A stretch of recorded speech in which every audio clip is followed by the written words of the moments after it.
In today's video, we're going to be showing you how easy it is to install this 28,000 BTU Senville heat pump. This mini split has some awesome hidden features that a lot of other manufacturers don't have, so I'm really excited to share those with you. This video is going to be unique in that we're replacing baseboard electric heaters that cost a ton of money to run in the wintertime, not to mention that we're replacing window AC units that are really loud and very inefficient. This video is brought to you by FilterBuy, America's #1 choice for quality, affordable air filters. All right, so this is what we're working with. So our condenser is going to be right here. We're going to remove window unit 1 and window unit 2, and we're going to have a head up here and a head down here. Now we'll show you the attic up here, the second level. It has these half walls, so we're going to put it on the inside there. And then this one is going to be right in the middle of this space. So the first thing we're going to do is clear out a spot, and we'll show you the electrical, but that's a crucial part, is figuring out where your electrical is going to come out at, how you're going to get it there.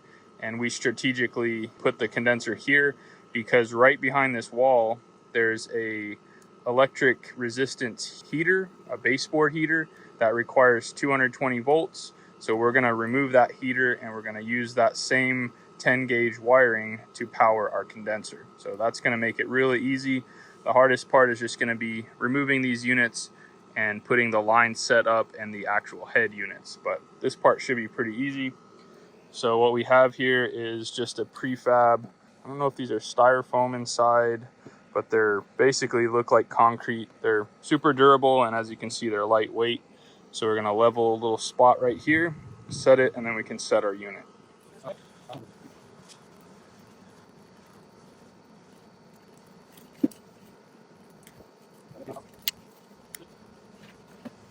All right, so this is what we got thus far.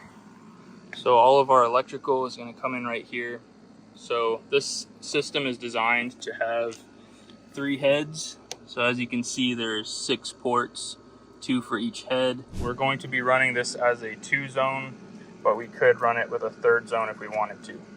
And then of course our main 220 power is going to come in through one of these 1/2-inch ports as well. So our line sets are going to come along here, and then they're going to go straight up into each of these heads. So to start with, we'll probably do our electrical first. So we'll dismantle that heater, bring our electrical out, and then we'll have a disconnect like this one. So this will be mounted something like this here, and then we'll have a whip that goes from this to the unit. All right, so this is where AC unit number 1 that we're replacing is, and this is the heat that was used previously.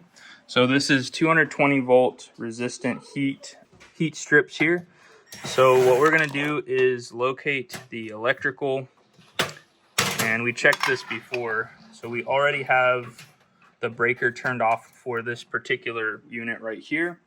And this is, I believe, 10 gauge wiring. So this should be plenty for our 20 amp requirement for our condensing unit. So we're just going to check this with a voltmeter and make sure that the power is off. And then we'll go ahead and disconnect this. Okay, so no voltage there. So we're good to remove this and take this whole unit off.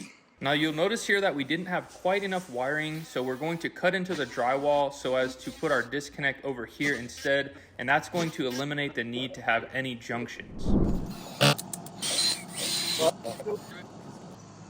All right, so out here at the disconnect, we just got this mounted. We can seal this now so that no water can get inside.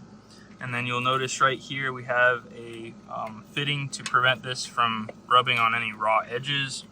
And since we only have 2 hot legs here, what we're going to do is run a ground rod somewhere in this vicinity here, and we're going to ground it right here to make sure that we have ground. So we're ready to run our whip over here, and again, since it's within 6 feet of this unit, we're totally fine. If we need to service this or there's an emergency, we just have to have easy access to turn off the power here.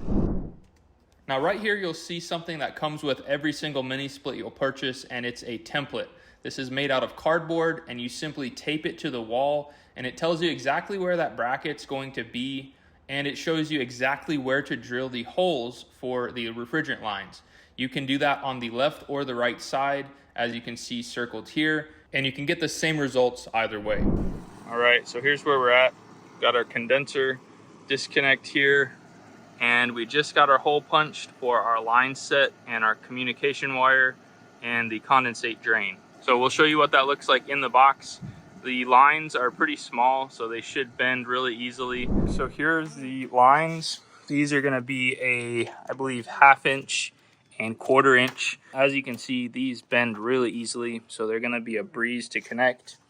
And then we have our condensate drain here, and this is our communication wire. So we're gonna start with our line set. We're going to get this threaded onto the condenser, and we're gonna route it up to that unit. So now that everything is exposed here, I just wanna show you what all this is.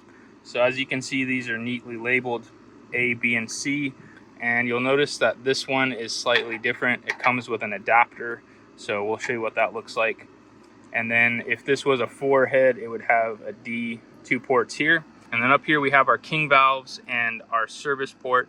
If we wanted to check the pressure, we would use that.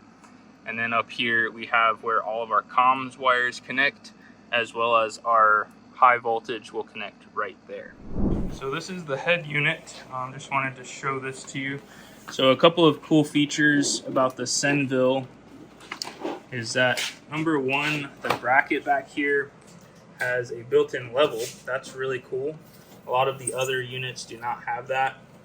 And it also has this bracket right here, so that when you're working on the lines and installing them, this pushes up against the wall and it gives you space to work on the unit. Something that no other mini split I've seen has had. So that's a really cool feature, which we'll show you in just a minute. So to start with, we're gonna take off this bracket with this one Phillips screw here, get this mounted on our wall, leveled and everything, and then we'll hang this unit.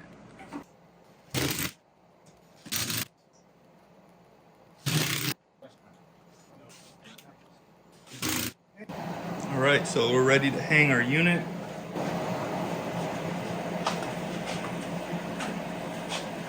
So we're just gonna tilt the top part, line it up with that bracket, and slide it down. And that's it. Nice and flush. And now, since we want to hook up the connections here, what we do to remove this is pull it down, and that will give us our slack back.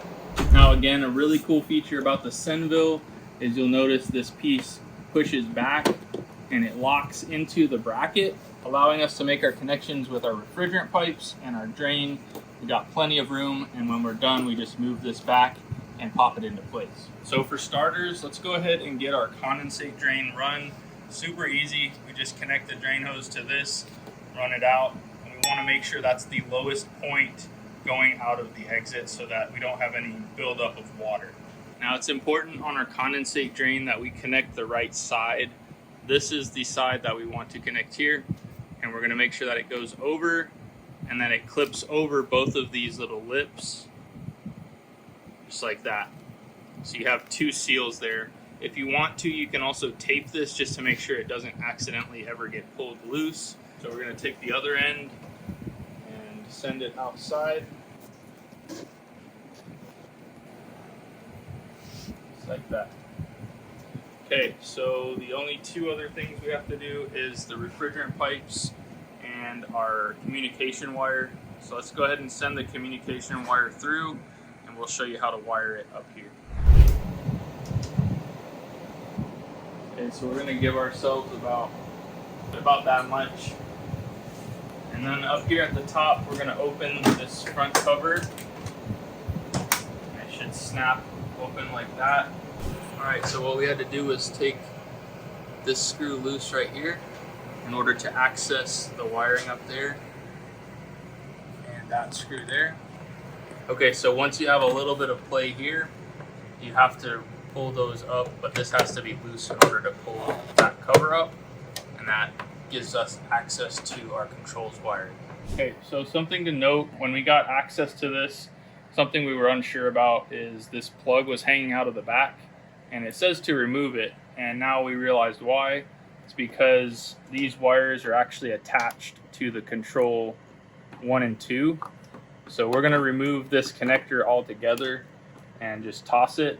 It says that it's just for testing. Okay, so as you can see, these are all labeled. Red is 1, white is 2, and 3 is black. Now I'm not sure why they have these connectors on here, so we're just going to remove these and just put them underneath terminals here. But we'll just make note of that when we wire it outside. We just want to make sure that these colors all match. All right, so we got our control wiring done. Got our ground here, red on 1, white on 2, and black on 3. And we'll just match this out at the condenser. So since that's finished up, we just had this taped up right here. We'll just snap this back into place. Snap this in, and all we have left to do is our refrigerant pipes. And one thing to note is when we take this off, we'll probably get a little spurt of nitrogen. That's by design. And that just makes sure that you know that this unit did not have any leaks during shipping. And if you don't hear anything come out of this, you probably have a leak somewhere and you need to reach out to the company and get a replacement. Alright, so now that we've got our caps off, what we're going to do is run our line set. We're going to feed it in through here and make these bends and make our connections here. And what we're going to use is Nylon blue. It looks kind of like the consistency of super glue. We put this on the flare joints and that will create a leak-free seal. So right here, you notice that our small line, we've dry fitted that. So this is going to fit really nicely. So slowly we're going to kind of gingerly bend this, and we don't want to do this too fast because you can definitely kink it. So just kind of use your 4 fingers as a bridge here, and you're just going to slowly work this. You don't want to try and bend it all at once because you can most definitely kink it. And we're going to even pull some of the slack from outside and get it bent and then feed it back in. And we should be pretty close here. We can also bend this one a little bit, and you'll notice this one has some, that's the purpose of this, is to keep it from kinking. So just take your time and get it where you need it.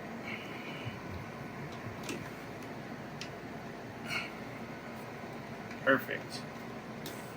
I think that will work right there. And just bend it down a little bit. So let's do a dry fit on this.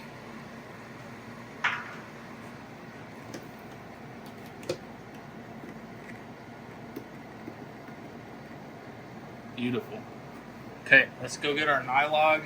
And one other thing to note is that for these lines, we need to make sure that both of these, once they're done, get fully wrapped. So once we get these connections made, we're going to make sure that even inside the wall, this all gets insulated really tight, because you have the threat of condensation if you have ambient air hitting these pipes. Alright, so this is what we're going to be using, this Nylon blue, and basically, like I said, it acts as a sealant on any of these flare joints. So start with this one here, and basically we're just going to put some of this on both of the faces. So we want to put some on the outside here and on the inside right here as well. And this is safe for any type of refrigerant. If any of this gets inside of the lines, it's not going to do any damage, so don't be worried about that. Next, we'll put some on the face here. Now you can torque these to a specific torque setting. Normally what I do is just do this by feel. You don't have to have these crazy tight. So for our 1/4-inch pipe, the torque spec for this, if you had a torque wrench, would be 18 foot-pounds, and for this 1/2-inch pipe, this would be about 50 foot-pounds. And for reference, you can see that there on the manual. Okay, so next we'll move on to the 1/2-inch line.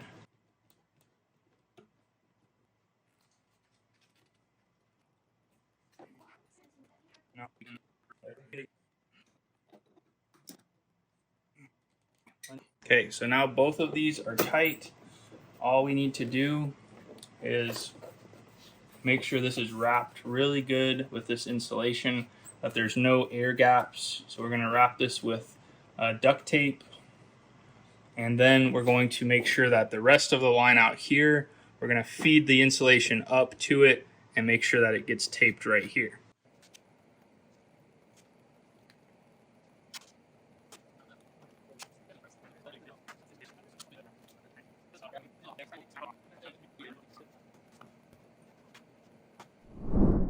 Now right here you see us burying this steel rod. That is our grounding rod. It took some time, but because we only had 2 wires coming in from the home, we had to manually install this grounding cable. So this is where we're at. So we got our ground rod buried 10 feet deep, and that's grounded to the box. We have our 2 hots that used to run to our strip heating. We've got 2 30 amp fuses that we're gonna put in there. And as you can see, we have the refrigerant lines, the drain, and the comms wire running down. And we're getting ready to punch our second hole up here. And because of how this wall upstairs was laid out, we're gonna have to drill here. Our line height is gonna come over and then down, but it's gonna look really nice. So what we're doing right here is we're just prepping this line set in order to feed it up into the upstairs. Now downstairs we just ran these individually, but because we're gonna be up on a ladder, we taped everything together so that we can send it all in as one package. Now we have somebody receiving it up in the attic here. So we go until those lines reach the head unit, and it's as easy as that. And the next thing we're gonna do here is cut and flare our lines. As you can see, we have a bunch of extra spool. So we're just gonna fit these and flare them and make our connections here. So we have our 10 gauge wire that we fed through our conduit that's gonna run over to our disconnect. So we're just feeding this up through. And as you can see, we have an extra wire. So we're just gonna leave the white wire unused. So we'll just clip that one. And basically our red and our black will go right here to line 1 and line 2. And then our ground will go to ground. All right, so this is the finished product on our disconnect. Before we put the cover on, I just wanted to show it to you. So again, our 2 lines coming in from the 220 strip heating, that goes to these 2 terminals here. And then our ground goes down into this 10-foot pin that goes all the way down. Then we have 1 leg of our hot going to the condenser and our second leg. And again, the white is not used and the ground goes there. So this is completely finished. So all we're gonna do now is throw this little cover in and we are ready to rock and roll. I'm just gonna throw this on top and this is ready to go. We're gonna get some more clamps like down there and clamp this up here so it looks nice and neat. And next what we're gonna be working on is the refrigerant piping.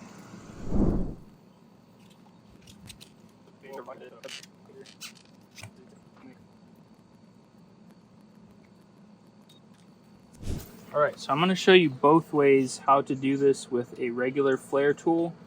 And I'm also gonna show you how to do it with my HVAC flare tool so you can see just how easy flaring is with this tool. So first off, we're gonna show you on the HVAC and then we're gonna show you with the regular flare tool. So as you just saw, we prepped this pipe by reaming out the inside, making sure it's nice and smooth. Next, what we're gonna do is put our fitting on here.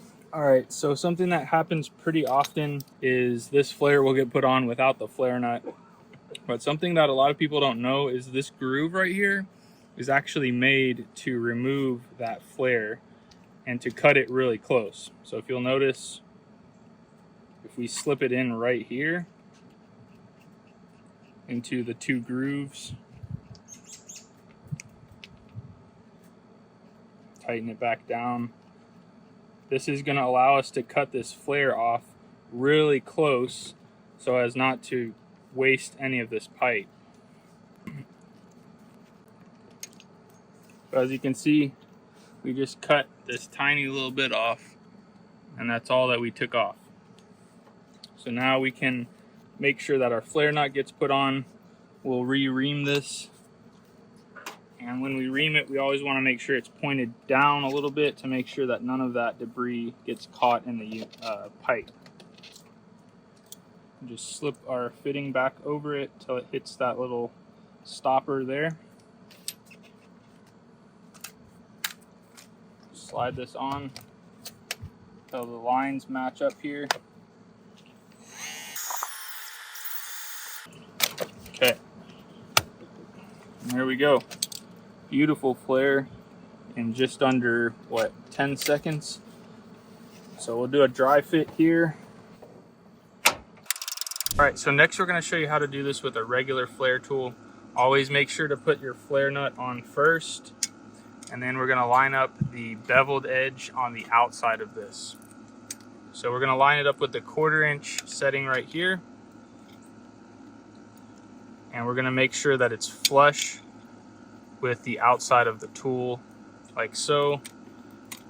And we're gonna lock it in. All right, so now that we're fully locked in, just gonna feed this over. Locate where it goes right there. Now this is an older flare tool.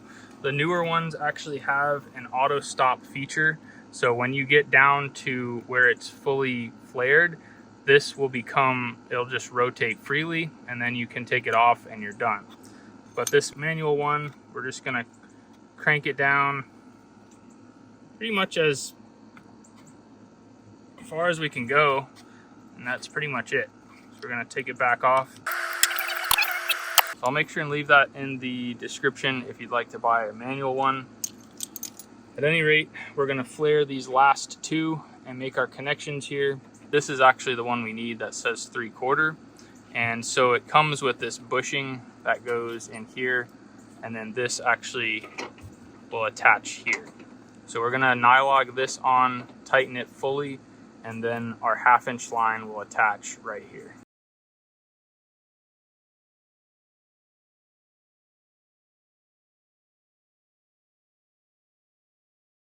Now another trick of the trade is if you use this just to gently pinch it and this insulation stays back, that way you can do your flaring and your insulation will then spring back all the way to the flare and you have it all the way up to it. All right, so here's where we're at so far. We got our conduit all tied up nicely. We have the permacover line set cover installed. I want to take a minute just to give them a shout out. Their covers are really nicely made. These are all metal pieces coated to different colors depending on what you want. Really nice quality, and they even came with some gloves to make sure that you're being safe about installing this, and really easy to install. The kit also comes with anchors and a bunch of these nice sealable screws and a drill bit and a nut driver as well. So huge shout out to them. This looks really good so far, and then we're gonna come back through and seal all of this. While we're pulling the vacuum on the system, we're gonna wrap up the line set cover and the electrical. But I wanted to show you how we hook up the vacuum gauge on these. As you can see, they only have one service port. And what we're gonna be using is the 5/16 Appian core removal tool. So the first thing we're gonna do is remove this core. You can hear as soon as you give it pressure, it locks onto the core.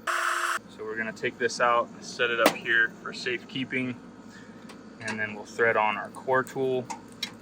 Now, because we only have one port here, we're actually gonna be using this one for our micron gauge. And then when we're done pulling the vacuum, we can isolate the pump from the rest of the system and make sure that it passes our decay test. So let's go ahead and put our micron gauge on this guy. And just so you know, this is a 5/16 to 1/4 adapter, because most gauges are gonna be 1/4 inch on your fittings, and some of these mini splits are 5/16, but these two are always 1/4 inch. Now, something that's critical before you start pulling the vacuum is you need to make sure that all of these are open. There's no refrigerant behind these, The only spot that has refrigerant behind it is these two king valves. So if you had a 3-zone, you would open all of these, but being as we only have a 2-zone, we open these 4, and these are still shut. So these don't matter if they're loose or even removed, because nothing can come in or out of these valves. All right, so we've got our micron gauge connected here. As you can see, we just have this adapter, which you can purchase. All of these items you can purchase on Amazon, but the purpose of this is so that when we let the refrigerant into the system, we can turn this off and prevent any refrigerant from hitting our micron gauge. I've heard both ways. Some people say it doesn't matter, you can clean it with denatured alcohol, but this is an extra layer of precaution. So right now we have our hose going to our vacuum pump straight to it. This is just a 1/4-inch hose. So we're gonna go ahead and turn that on, and we'll open this up and get this vacuum going.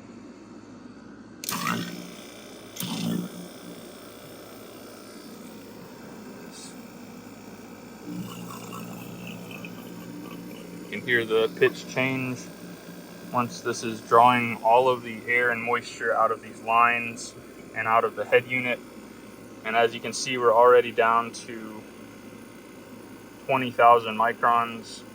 So our target is 500 or less. In fact, with a mini split, you generally want to shoot for around 350 or less. So I'm sure we can get it to that pretty quickly. And of course, we'll do our decay test and hold pressure on the system, or hold a vacuum rather, for about 5 minutes and make sure that it doesn't raise above 500. And while we're doing that, we're going to wire in the communication wiring. And what we have for that the system does not come with, is these. These are strain relief fittings. So we'll show you how to connect these and finish up the wiring here. All right, so while we're waiting for this to pump down, we're at 460 microns. I just want to show you the wiring. This is fully complete. So this right here is for the upstairs unit, which is B. It's going to be the second tube right here, labeled B. So as you can see, there's B1, B2, and B3. So these match the how it's wired at the indoor unit. And then of course we have our grounds there. And then down here we have B1, B2, and B3. And then if we wanted to ever add another head, that would go to this C portion here. So this is fully finished. We're gonna button this up, put the cover back on. Right now my Schrader core is kind of right in the way, so I'm gonna have to wait until we're done with this to fully button this up. As you can see, these strain reliefs keep this from moving and are weather tight. Okay. All right, so in order to use the Wi-Fi on this, it's very simple. We're simply gonna take this off. And you'll see right here a spot where we put this USB port in. And this is the thing that it comes with in its own little box. You just take the cap off. And I think we do it this way. Just like that. And that's it. And now we flip this back over. Just lock it in. Just like that. Alright, so we're going to go ahead and isolate this. It's at 460. So we're going to turn this off and we're going to let it sit for about 5 minutes. And as long as we don't go above 500, we'll be golden. And then as we stated before, all 4 of these are already open, so we can put our caps on these. The only thing we'll have left to do is open these 2 king valves and put our Schrader core back in. Okay, so we passed our decay test. We're at 470. So what we're going to do now is open the main king valves, which is going to let all the refrigerant from the unit into the rest of the lines. As you can see that refrigerant is flowing.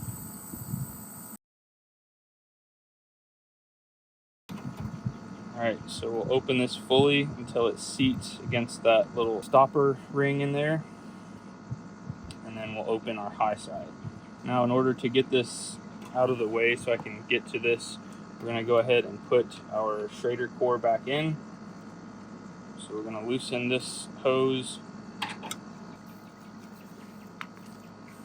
And our core is still on this end of this tool. So we're going to separate these halfway, slide it in, lock this, and then when we open this, we'll see this bump out because there's pressure on it now. So with one hand, we'll hold it, and with your other hand, tighten it down. And as soon as we feel some resistance, we know that it's fully seated. There we go.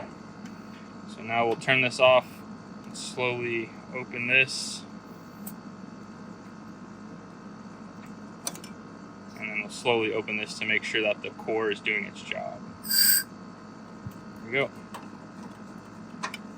Okay, so now that we have access to this, we'll go ahead and open this side all the way. And the very last thing is just putting our caps and the cover on here, and we'll go inside and turn it on. Okay, you can stop. All right, so we just turned this on about 10-20 minutes ago, and as you can see, we're spitting out 40-degree air. This is in a low recirculating mode. As you can see on the remote here, you can also set this to turbo mode, which is full capacity. You have swing features, so you can adjust this to where it goes up and down or left and right. Not sure if you can see it right now, but it's moving left and right, even though this is set. Once you hit swing once, if you want it set to a certain point, you can then stop it wherever you want it and it'll stay there. Now, as you can see, very quiet compared to the old window unit, so definitely more comfortable there. So another really cool feature about this Senville unit is it's completely compatible with Alexa. So notice what happens if I say, "Hey Alexa, turn AC downstairs down 2 degrees." A couple of seconds later, as you can see, we didn't do anything with the remote, and we have full functionality of the AC. So super cool feature of the Senville Aura model. Very easy to maintain. I don't even think you have to open this to maintain it, but you can access anything here. The filters are on the top, and they're really cool because they're magnetic. So you can simply pop those off, rinse them off, and that's pretty much all the maintenance that's needed for this unit. Okay, so here's the upstairs unit. You can see the filter better up here. So if we were to replace or clean this filter, again, it's just magnetic. Pop it back into place, and it's as easy as that. Now for this particular one, we went behind this wall, and now instead of using this window AC, it runs through that half wall, down the chase, and down here to the condenser. So now they'll have access to this window, and we can remove this window unit so it's not making a bunch of noise over here. And outside, this is our finished product. It turned out beautifully. We have the whip that runs over there to our disconnect. Again, as long as you're within 6 feet, you're totally fine to have your disconnect there. And then we have this chase that turned out really nice, a nice finished look. Goes all the way up there to the upstairs unit that goes into that half wall, and really clean install. Again, here we have our ground rod that we installed and the 30 amp disconnect there. As you can see, it's very quiet, extremely quiet compared to both of these units running simultaneously, plus that portable one up there.